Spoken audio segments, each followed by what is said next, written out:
ಮಹಿಳಾ ಕ್ರಿಕೆಟರ್ ಸ್ಮೃತಿ ಮಂದಾನ ಮದುವೆ ರದ್ದಾಗಿರುವ ವಿಚಾರಕ್ಕೆ ಸಂಬಂಧಪಟ್ಟಂತೆ ಮದುವೆ ರದ್ದಾದ ವಿಚಾರವನ್ನು ಅವರೇ ಹೇಳಿದ್ದಾರೆ. ಜೊತೆಗೆ ಇಲ್ಲಿಗೆ ಫುಲ್ ಸ್ಟಾಪ್ ಬಿಡಬೇಕು ಅನ್ನುವ ನಿಟ್ಟಿನಲ್ಲಿ ಅವರು ಒಂದು ಪೋಸ್ಟ್ ಮಾಡಿದ್ದಾರೆ.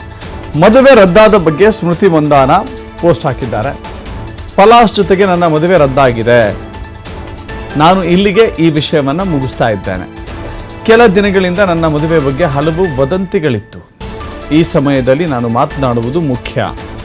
ನನ್ನ ಗುರಿ ಕ್ರಿಕೆಟ್ ಮಾತ್ರ ಅಂತ ಹೇಳಿ ಸ್ಮೃತಿ ಹೇಳಿಕೊಂಡಿದ್ದಾರೆ. ನನ್ನ ದೇಶವನ್ನು ಉನ್ನತ ಮಟ್ಟಕ್ಕೆ ತೆಗೆದುಕೊಂಡು ಹೋಗೋದು, ಭಾರತಕ್ಕಾಗಿ ಆಟ ಆಡೋದು ಮಾತ್ರವೇ ನನ್ನ ಗುರಿ ಅಂತ ಹೇಳಿ ಸ್ಮೃತಿ ಮಂದಾನ ಹೇಳಿದ್ದಾರೆ. ಎರಡು ಕುಟುಂಬದ ಖಾಸಗಿತನವನ್ನು ಗೌರವಿಸಿ ಅಂತ ಹೇಳಿ ಸ್ಮೃತಿ ಮಂದಾನ ಮನವಿ ಮಾಡಿಕೊಂಡಿದ್ದಾರೆ. ನನ್ನ ಖಾಸಗಿತನಕ್ಕೆ, ನಮ್ಮ ಕುಟುಂಬದ ಖಾಸಗಿತನಕ್ಕೆ ಗೌರವ ಕೊಡಿ ಅಂತ ಹೇಳಿ ಮನವಿ ಮಾಡಿಕೊಂಡಿದ್ದಾರೆ. ಮದುವೆ ಕ್ಯಾನ್ಸಲ್ ಬಗ್ಗೆ ಅಧಿಕೃತ ಘೋಷಣೆಯನ್ನು ಮಾಡಿದ್ದಾರೆ. ಸಾಮಾಜಿಕ ಜಾಲತಾಣದಲ್ಲಿ ಸ್ಮೃತಿ ಮಂದಾನ ಪೋಸ್ಟ್ ಹಾಕಿದ್ದಾರೆ. ನವೆಂಬರ್ 23ರಂದು ನಿಶ್ಚಿತಾರ್ಥ ಆಗಿತ್ತು ಪಲಾಶ್ ಮತ್ತು ಸ್ಮೃತಿ ಮಧ್ಯೆ.